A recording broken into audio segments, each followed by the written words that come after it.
আসসালামু আলাইকুম। শুরুতেই থাকছে সংবাদ শিরোনাম। ভারতের যে কোনো আগ্রাসনে বিধ্বংসী জবাব দেওয়ার হুঁশিয়ারি পাকিস্তানের এবং পাকিস্তান সৌদি প্রতিরক্ষা চুক্তি।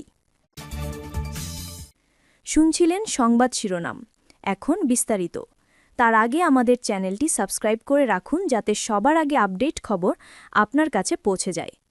সংবাদটি আপনি কোথা থেকে শুনছেন জানিয়ে দিন কমেন্টে।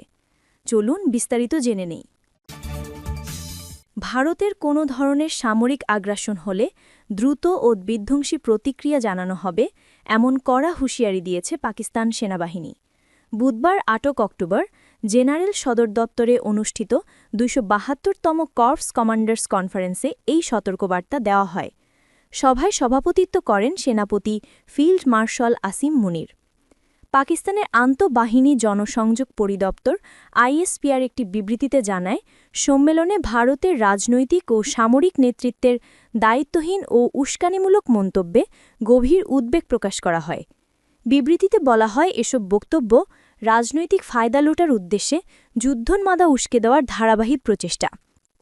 আইএসপিআর জানায়, ভারতের যে কোনো আগ্রাসনের বিপক্ষে পাকিস্তান দ্রুত, দৃঢ় ও ধ্বংসাত্মক প্রতিক্রিয়া দেখাবে, যাতে ভৌগোলিক অবস্থান থেকে ভারতের যে আপাত নিরাপত্তা বোধ সৃষ্টি হয়েছে তা সম্পূর্ণভাবে ভেঙে দেওয়া হবে।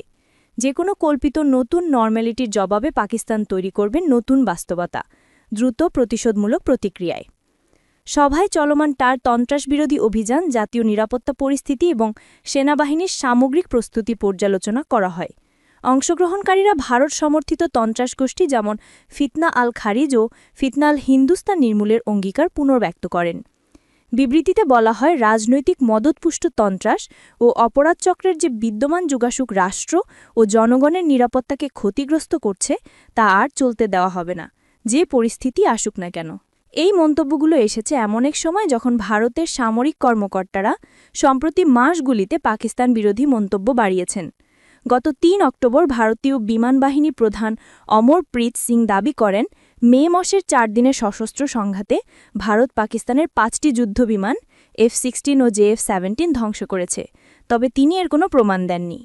মে মাসের সে সংঘাত, যা কয়েক দশকের মধ্যে দুই পারমাণবিক শক্তিধর প্রতিবেশীর মধ্যে সবচেয়ে ভয়াবহ, শুরু হয় কাশ্মীরের পাহালগাম এলাকায় পর্যটকদের উপরে হামলা থেকে।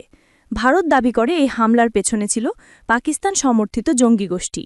এরপর ভারত ৩ দিন ধরে পাকিস্তানের ভেতরে নিরীহ বেসামরিক সেবকদের উপর বিমান হামলা চালায়। জবাবে পাকিস্তান সেনাবাহিনী প্রতিরক্ষামূলক অভিযান বুনিয়ান মরসুস চালিয়ে ভারতের আগ্রাসনের জবাব দেয়। পাকিস্তানের পক্ষ থেকে দাবি করা হয়, অভিযানে ভারতের ৬টি যুদ্ধবিমান, যার মধ্যে ৩টি ছিল রাফাল, এবং বহু ড্রোন গুলি করে নামানো হয়। ৮৭ ঘণ্টা পর ১০ই মে মার্কিন মধ্যস্থতা যুদ্ধবিরতির মাধ্যমে সংঘর্ষের অবসান ঘটে। বুধবারের সম্মেলনে সম্প্রতি সম্পাদিত পাকিস্তান সৌদি আরব সৌতুলিক পারস্পরিক প্রতিরক্ষা চুক্তিকে স্বাগত জানানো হয়। সেনাবাহিনী জানায়, এটি আঞ্চলিক নিরাপত্তা ও বহুমুখী সহযোগিতা বৃদ্ধির এক গুরুত্বপূর্ণ পদক্ষেপ। বিবৃতিতে বলা হয়, এই চুক্তি উভয় দেশের অভিন্ন মূল্যবোধ, পারস্পরিক সম্মান ও শান্তি ও নিরাপত্তার প্রতি যৌথ অঙ্গীকারের প্রতিফলন। কনফারেন্সে কাশ্মীর ও ফিলিস্তিনের জনগণের প্রতি অবিচল সমর্থন পুনর্ব্যক্ত করা হয়। পাকিস্তান জানায়, তারা জাতিসংঘ প্রস্তাব অনুযায়ী কাশ্মীরিদের আত্মনিয়ন্ত্রণের অধিকারের পক্ষে রয়েছে এবং ফিলিস্তিন ইস্যুতে ১৯৬৭ সীমারেখার ওপর ভিত্তি করে আল কুদ্দুস আল শরীফকে রাজধানী রেখে দুই রাষ্ট্র সমাধানের পক্ষে অবস্থান বজায় রাখবে।